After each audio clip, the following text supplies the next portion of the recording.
வாங்க வணக்கம்.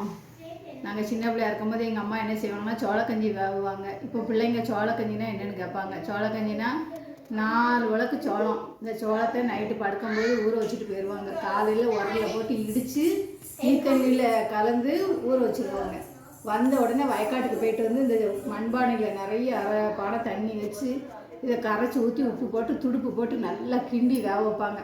அதை நைட்டு படுக்கும்போது காய்ச்சி வச்சுட்டு படுத்தா விடியக்கெல்லாம் அவ்வளோ பெரிய ஆடை இருக்கும்.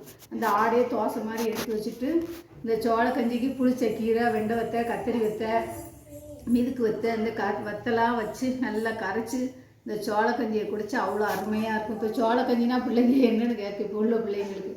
அந்த சோளக்கஞ்சி அப்போ சோறே கிடையாத. அம்மாக்கிட்டேயுமே சோறு கொஞ்சம் கொடுங்கல அப்படின்னா சோறுக்கு எங்கே போவ அப்படின்றாங்க. எப்போமாவது ஒரு சமயம் தான் அந்த சோறு. இப்போ சோளக்கஞ்சி சாப்பிட்றவங்க தான் ஆரோக்கியமாக இருந்தாங்க. இப்போ சோறை தின்னுட்டு தான் எல்லாருக்கும் சுகரு ப்ரெஷருன்னு அநியாயத்துக்கு வருது. மக்களுக்கு யார் பார்த்தாலும் சுகர் தான் இப்போ உள்ள காலகட்டங்கள்.